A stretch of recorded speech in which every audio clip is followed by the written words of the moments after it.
Ladybird Children's Classics, The Secret Garden.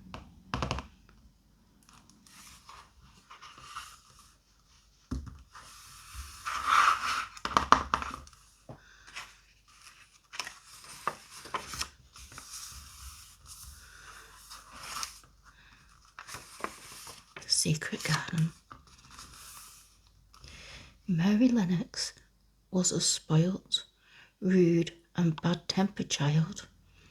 She was never really well, and she was thin and miserable, with a sour face. No one liked her at all. None of this was really Mary's fault. She was born in India, where her father worked. He was always busy with his work and paid no attention to his daughter. Her mother was very pretty and cared only for parties and pleasure.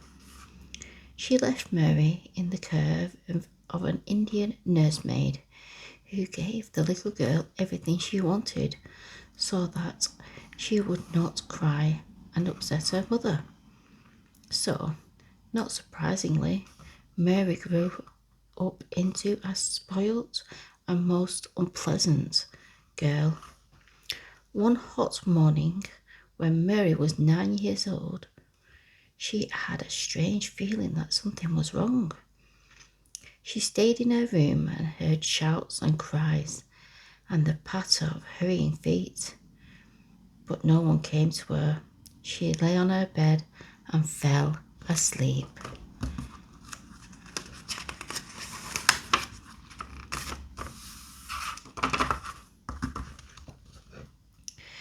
When she awoke, the house was silent.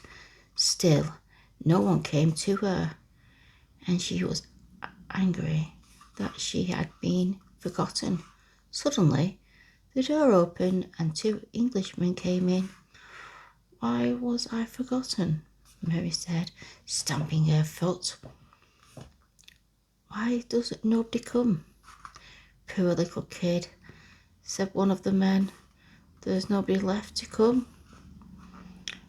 That was how Mary learned that her father and mother were dead.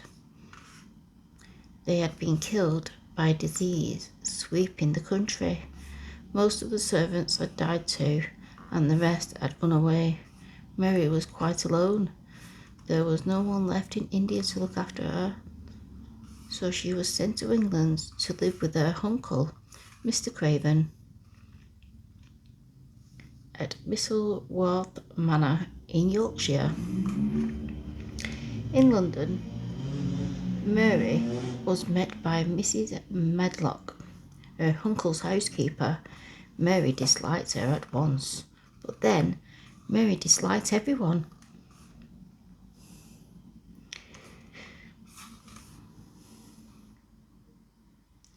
Mrs. Medlock thought Mary was plain, rude child, and she was quite right. As they travelled north, she told Mary about the house. It sounded very grand and gloomy and stood on the edge of a moor. "There'll be nothing for you to do, and your uncle won't bother with you," said Mrs. Medlock. "He's got a crooked back. He was a sore young man until he married.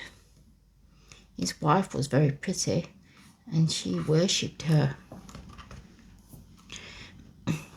When she died, it made him very queer than ever. He's away most of the time, so you'll have to look after yourself." It was dark when they got out of the train. Carriage pulled by 2 horses took them to the house, but Mary could see nothing outside in the rainy blackness. "What's the moor like?" she asked.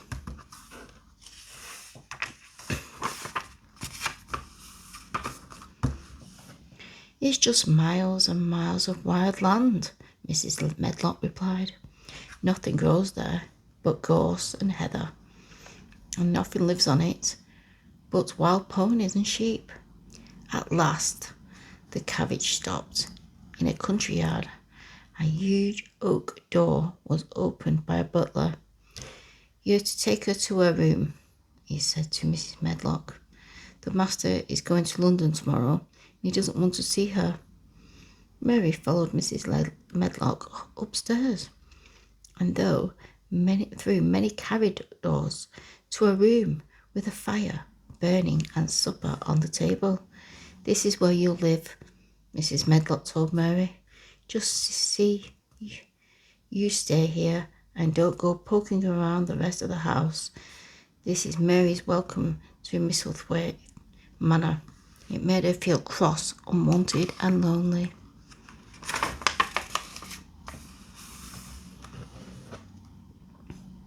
The next morning, Mary awakened to find the housemaid lighting her fire. She was called Martha, and she smiled and chatted as she worked. Mary was not used to friendly servants. In India, she had never said please or thank you, and once she had even slapped her nurse's face when she was angry. Somehow she knew that she must not treat Martha this way. At first, Mary had no interest in Martha's chatter, but little by little, she began to listen to the friendly Yorkshire voice. You should see all my brothers and sisters in our little cottage on the moor, Martha said. There are 12 of us, and my father only gets 16 shillings a week. My mother has a job to feed 'em. All for that. The fresh air on the moor makes them strong and healthy. Harry Dickon, he's 12. He's always out on the moor. He's good with the animals. He's tamed with a wild pony. When Martha had to go away, Mary went out to play.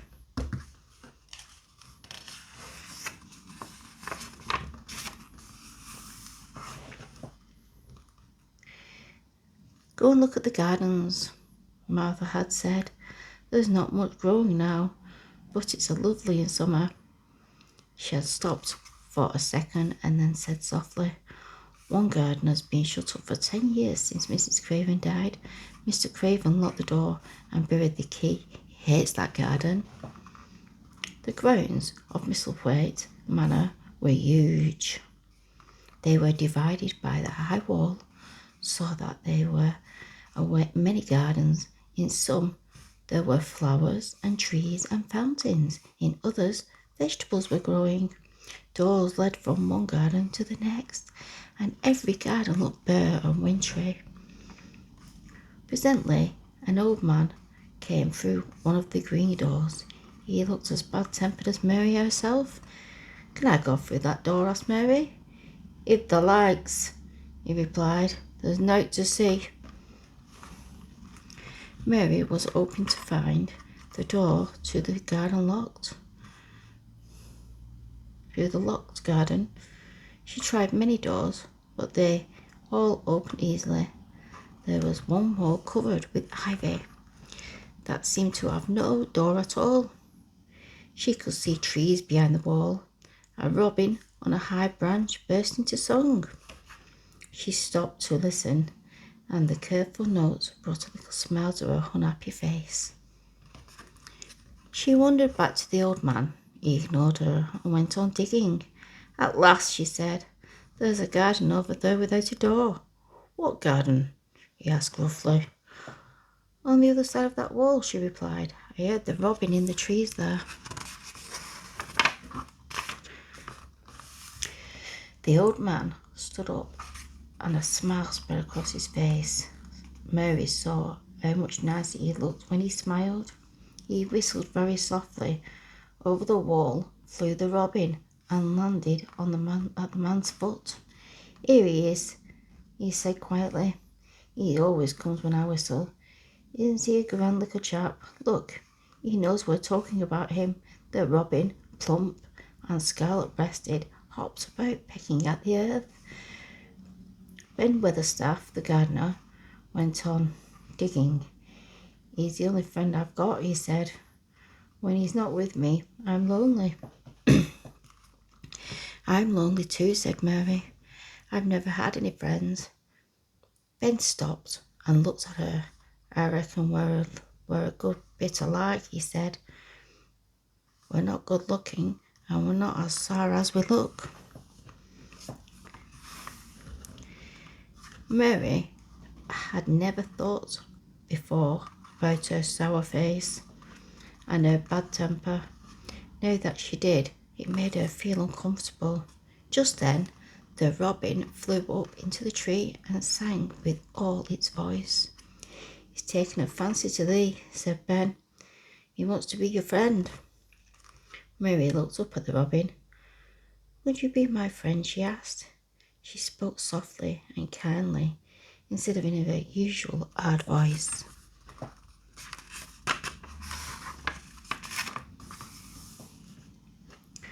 "Why?" said Ben. Thou said that like a real child instead of that sharp old woman. It was nearly like Dickon when he talks up to the wild things on the moor. The robin flew over the wall. "There must be a door to that garden," Mary said. "Well, there's none to be found now," snapped Ben. "Don't go poking your nose in places where you don't want to belong."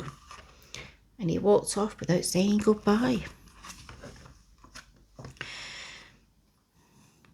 Mary spent the most days outdoors.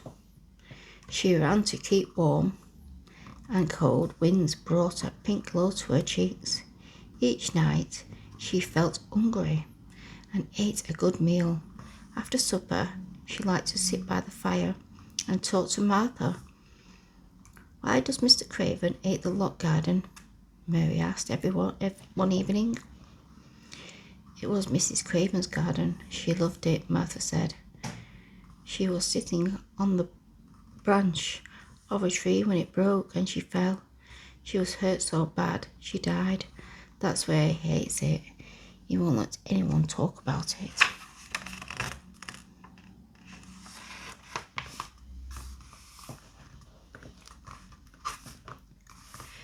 Mary had never felt sorry for anyone before, but now she understood how unhappy Mr. Craven must be.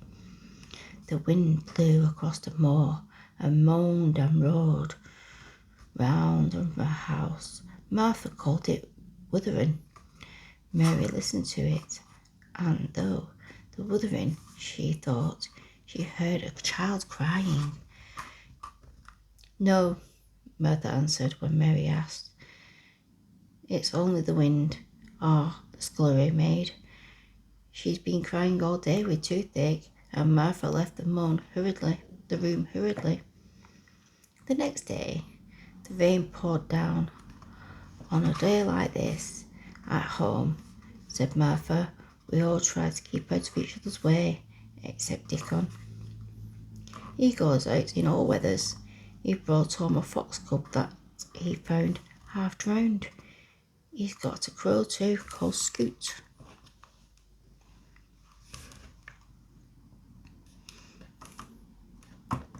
Left on her own, Mary decided to explore the house. She followed corridors. She went up and down stairs. In the stillness, she heard again the faint sound of a child crying. As she stopped to listen at a door, another door opened and out came Mrs. Medlock. "What are you doing here?" she demanded. "Get back to your room at once."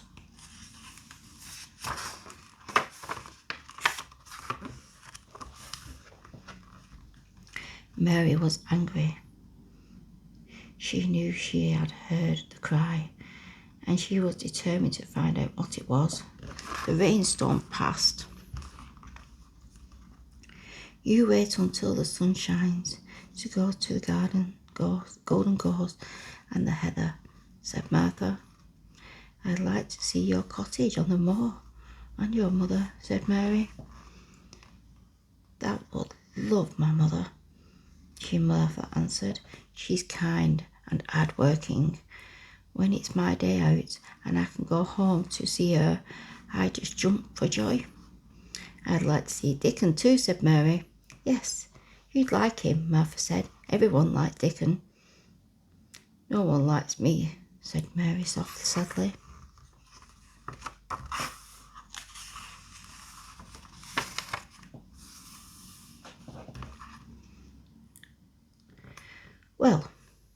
Maybe that's because you don't like other people, Martha smiled. I never thought of that, Mary replied. Mary found Ben digging in the garden. Spring's coming, he said. The plants are working under the soil. You'll soon see crocuses and daffodils. The robin flew over when Mary followed him to his perch on the ivy-covered wall. He hopped down onto the soil. Mary crept nearer and he twittered as though he was talking to her. No, she was very close to him and she felt so happy she scarcely dared to breathe. The robin pecked in the earth for a worm, and suddenly in the soil Mary saw a rusty key.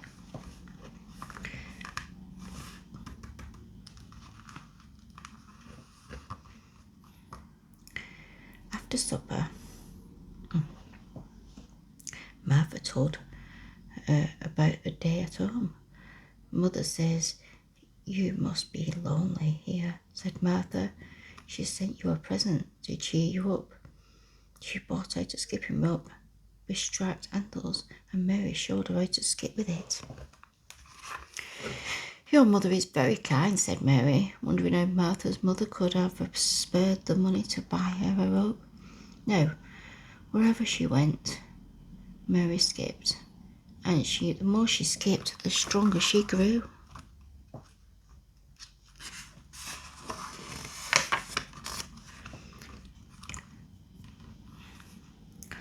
One morning, the robin was watching her from his perch on the wall.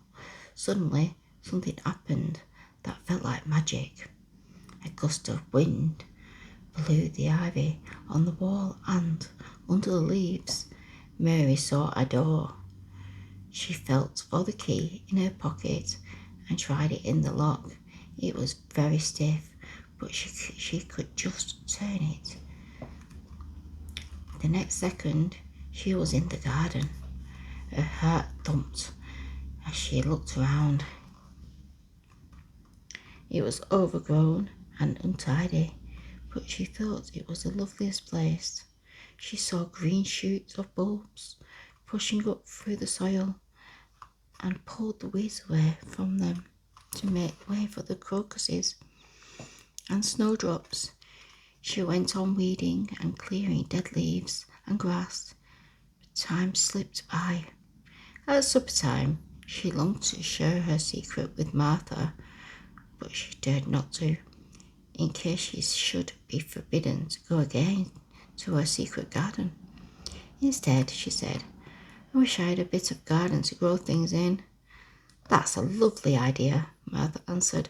I'll get Dickon to bring you some garden tools and some seeds to plant.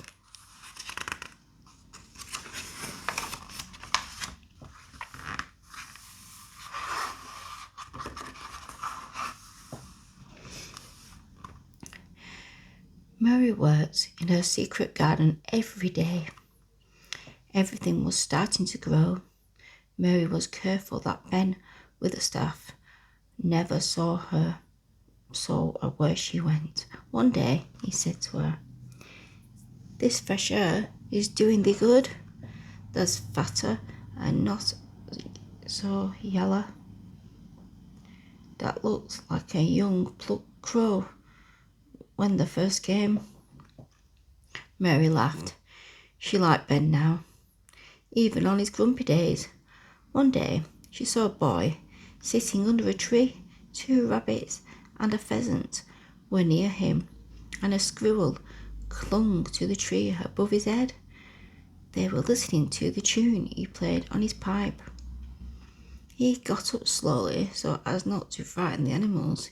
His blue eyes smiled from his round, rosy face. I'm Dickon, he said. I've brought the garden tools and some flower seeds. His smile was so gentle and kind that Mary forgot to be shy. She felt that if animals trusted him, she could trust him too. After a while, she said, Do you know about the secret garden? I've heard of it, he said, but I don't know where it is.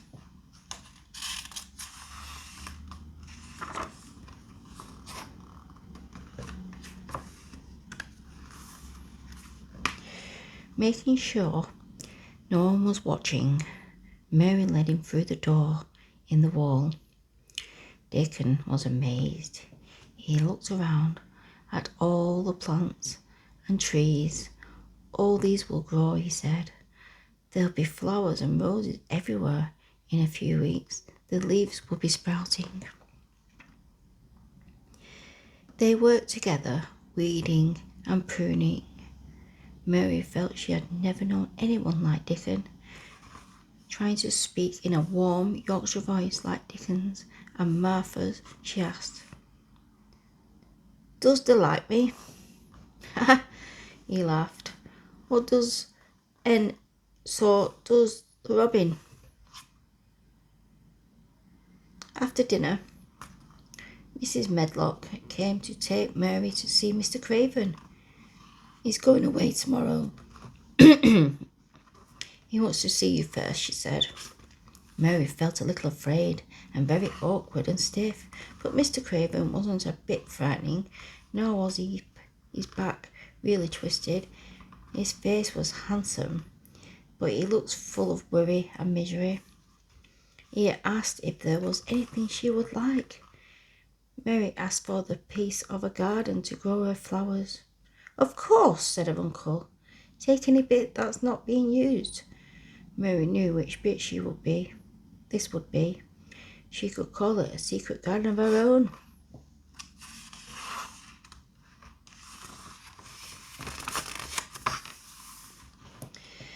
In the night, Mary was awakened by heavy rain and the wuthering of the wind.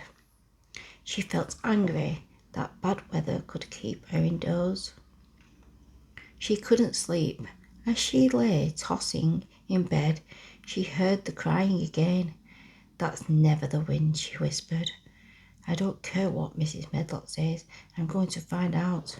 Candlestick in hand, she walked softly along the corridors.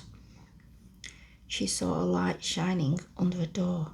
She pushed the door open, and there, lying on a four-poster bed, she saw a boy crying pitifully.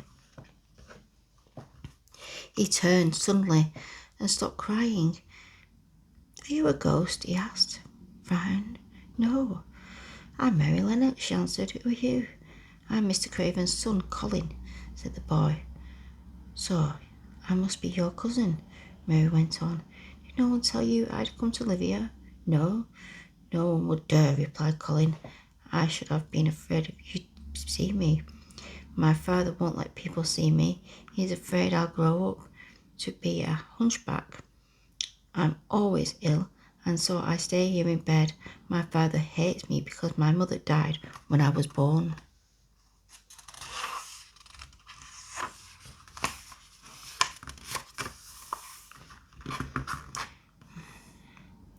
"Have you always been here?" asked Mary. "Nearly always," Colin answered. "If I go out, people stare at me and I can't stand it." "If you don't like people to see you, shall I go away?" Mary asked. "Oh no," Colin answered quickly. "Stay and talk to me." They talked for a long time. Mary learned how miserable Colin felt. He was sure he would never get well. "All the servants have to please me," Colin told her. "It makes me ill to be angry. Everyone has to do as I say." He asked Mary's age. "I'm 10. "The same as you," she told him. "How do you know I'm 10? he asked. "Because the garden was locked 10 years ago when you were born," Mary answered. "What garden?" Colin asked. "Just the garden Mr. Craven hates," Mary replied. "He locked the door and buried the key." "What's the garden like?" Colin persisted. "No one has been allowed to see it for 10 years, Mary answered. She was careful not to let him know she had already found it. They talked all the exciting things that might be in the garden.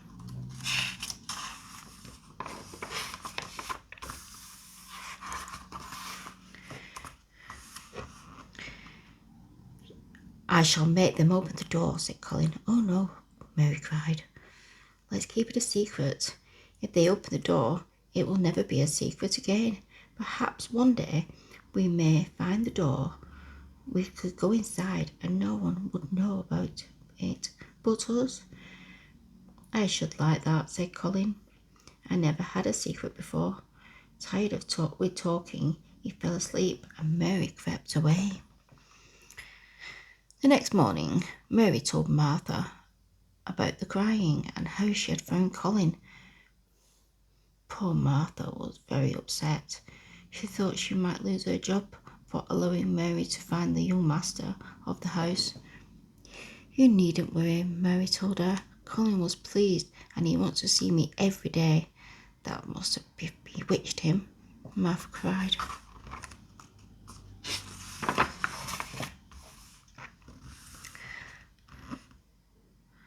What's the matter with him? Mary asked.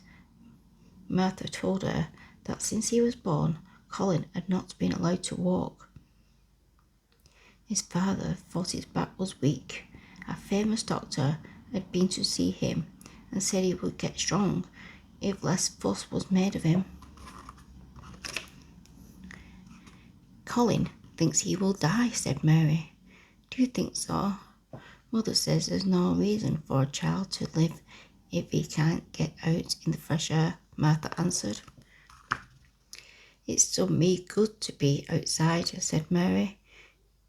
Do you think it would help Colin? I don't know, said Martha. He had a bad tantrum when he was taken into the garden. He got angry because he thought once one of the gardeners was looking at him. He cried so much he was ill at night, all night. Well, said Mary, if he ever gets angry with me, I shan't go and see him again. On her next visit to Colin, Mary told him about Dickon. He's not like everyone else in the world, she said. He can charm the animals on the moor. When he plays on his pipe, they come to listen. The moor sounds a wonderful place, said Colin, but I'll never see it. I'm going to die. How do you know? Mary asked, feeling a little cross. Colin talks about dying almost through, though it pleased him. Everyone says I will, Colin answered. I think my father will be glad when I'm not here.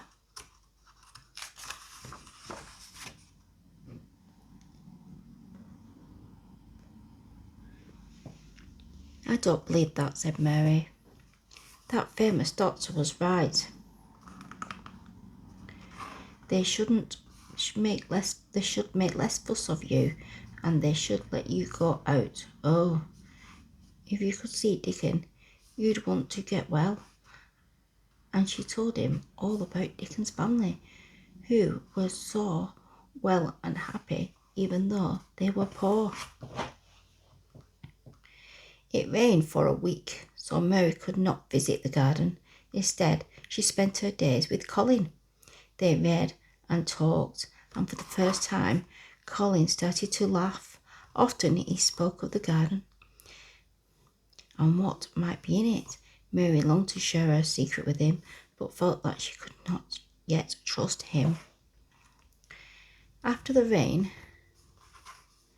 Mary awoke early one morning to find the sun streaming through the blinds.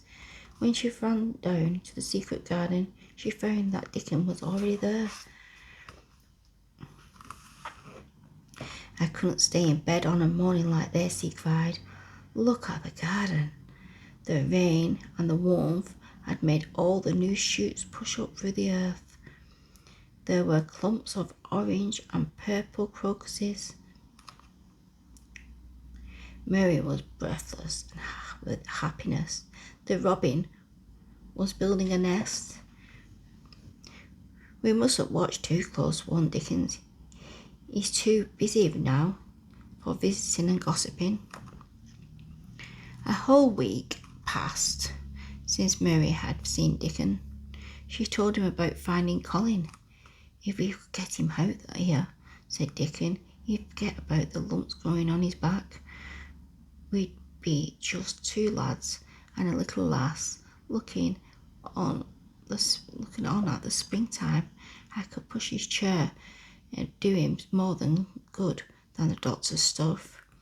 When Mary went in at the end of the day, Martha told her that Colin was angry because she had not been to see him.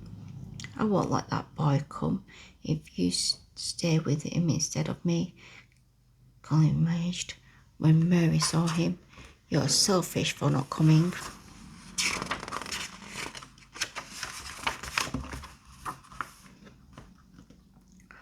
"What are you?" snapped Mary. "You're the most selfish person I know." "Well, I'm going to die," wailed Colin. "I don't believe it," said Mary sourly. "You only want people to be sorry for you, but they're not. You're nasty." She marched to the door and called back, "I was going to tell you about Dickon and his fox and the crow, but I shan't now," and she shut the door firmly behind her. In her room, she thought of Colin's lonely day. Her anger faded, and she felt sorry for him. "If he wants me tomorrow," she thought, "I'll go and see him." In the night, Mary was awakened by noises in the corridor, and she could hear sobbing and screaming. "It's Colin having a tantrum," she thought. She covered her ears, but couldn't shut out the dreadful sounds.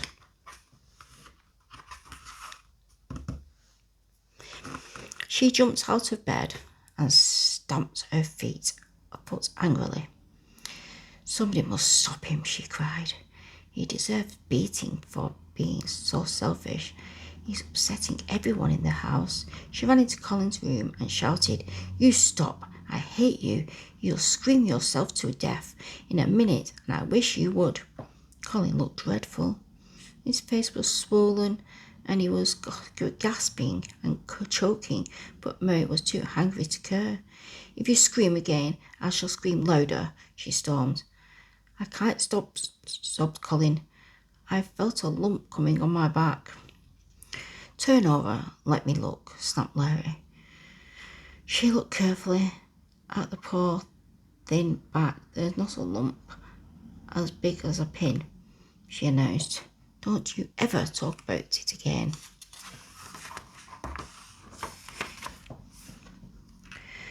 Colin's sobbing slowly died, and Mary sat by his bed quietly comforting him until he fell asleep. In the morning, Mary found Dickon in the garden with his squirrels, and she told him of Colin's sobbing in the night. "We must get him out here, poor lad," he said. "Aye, that we must," said Mary, using the same Yorkshire words. Dickon laughed. "You must talk a bit of a Yorkshire to Colin," he said. "It'll make him laugh, and mother says laughing is good for ill folk." When Mary went to Colin, she told him the morning's news of Dickon and his squirrels, Nut and Shell. They laughed and talked for a long time. Then Colin said, "I'm sorry. I said I'd send Dickon away. I didn't mean it. He's a wonderful boy."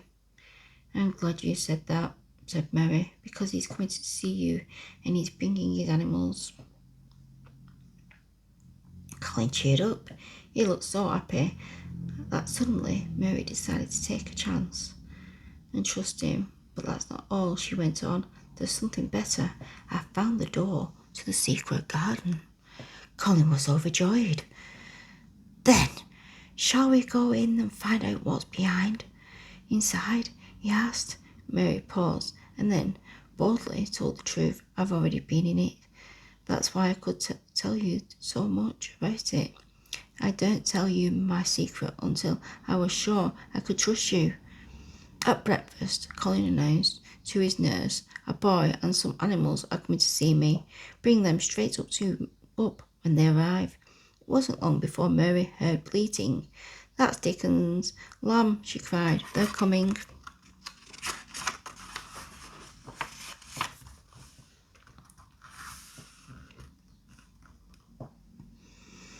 Dickon came in smiling. He carried a lamb, and his little red fox trotted beside him. Nut, the squirrel, sat on one shoulder and the crow on the other. His other squirrel, Shell, peeped out of his pocket. Colin stared in wonder. Dickon gently put the lamb on Colin's lap and gave him a bottle to feed it. They were all so busy and happy together. Dickon had endless tales to tell.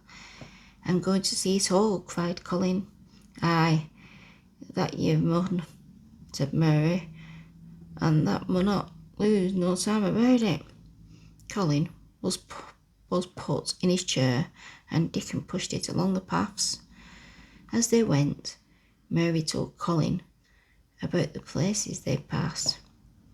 "Here's where I met Ben," she said, "and this is where I saw the robin. And this," she whispered, "this is the garden." Mary opened the door, and Dickon pushed the chair inside quickly. Colin looked round for a long time, seeing all the things Mary had described. Then he cried out, "I shall get well. I shall live for ever and ever." That afternoon, the whole world changed for Colin. "It's been a grand day," said Dickon. "Aye, that it has," said Mary.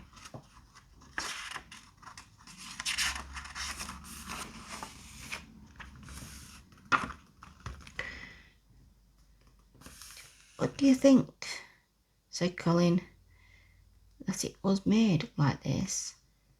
Here, all for me." "My word," said Mary, "that's a good bit of Yorkshire." And they all joined in, laughing. "I don't want this day to go," said Colin, "but I shall come back every day." "That thou will," said Dickon, "and we shall soon have the digging and walking." Suddenly, Ben Witherstaff's face glared down at them from the top of the wall. "What are you doing in there?" he shouted at Mary. Then he saw Colin, and his mouth opened in surprise. "Do you know who I am?" Colin asked. "Aye, that I do," Ben answered. "You're that poor cripple lad." Colin sat up angrily. "I am not a cripple. I'll show you," he cried.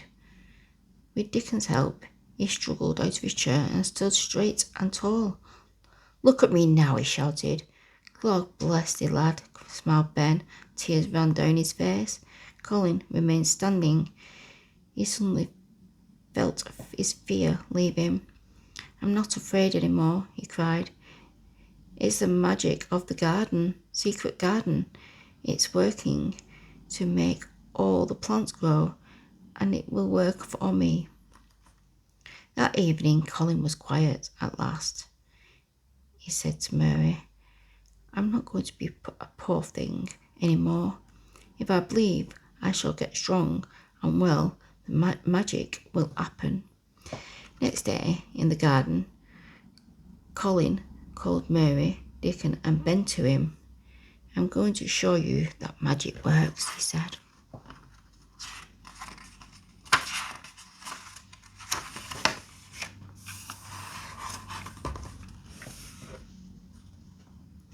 Slowly, taking a few steps at a time, Colin walked right around the garden. His face was flushed with joy. "This must be the biggest secret of all," he said. "When I can walk and run, I shall walk into my father's study and say, 'Here I am, well and strong.'" It was very hard to keep the secret. The magic of the secret garden was making Colin bright-eyed and rosy-cheeked. Each day, Colin and Mary did exercises to make them strong, and they both grew plumper and healthier. Mary lost her sour, ugly look and became pretty. Colin no longer looked like an invalid. Everyone was amazed by the change. One morning, Colin stopped digging. He suddenly felt different. "Look at me," he cried. "I'm well. I'm really well. I want to shout for joy. I shall live for ever and ever.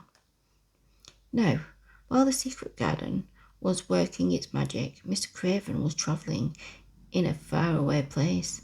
For 10 years he had tried to run away from his sorrow and had refused to be comforted. One day, whilst walking in Austria, he sat down by a stream. Gradually, he felt his mind and body grow quiet.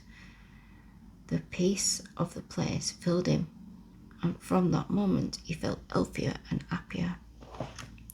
One night he dreamt his wife's garden at Mistletoe Manor. The dream was so clear he decided he must return at home at once. As soon as he arrived home, he went to the garden. His steps were slow. All the sad memories of his lovely wife came back to him. As he stood outside the door of the secret garden, wondering how to find the key, he heard sound and laughter from inside.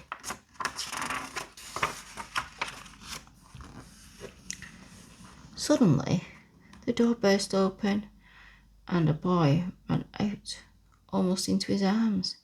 He was a tall, handsome boy, and Mr. Craven gazed at him, unable to speak. Colin stood tall and recovered his breath. Then he said, "Father, I'm Colin. You can't believe it, but it's true." He led his father into the garden and told him how the magic had made everything grow and had made him feel strong and well. Mr. Craven had never heard such a wonderful story. He sat by Mary and Dickon and the animals and listened and laughed as he had done for years. He was so proud of his handsome, healthy son. "Now," said Colin at the end of the story, "we needn't be a secret any more. I shall never need my chair again. I shall walk with you, Father." They stood up. Mr. Craven walked across the lawn to the house. At his side, the strong and straight as any lad in Yorkshire walked his son. The end.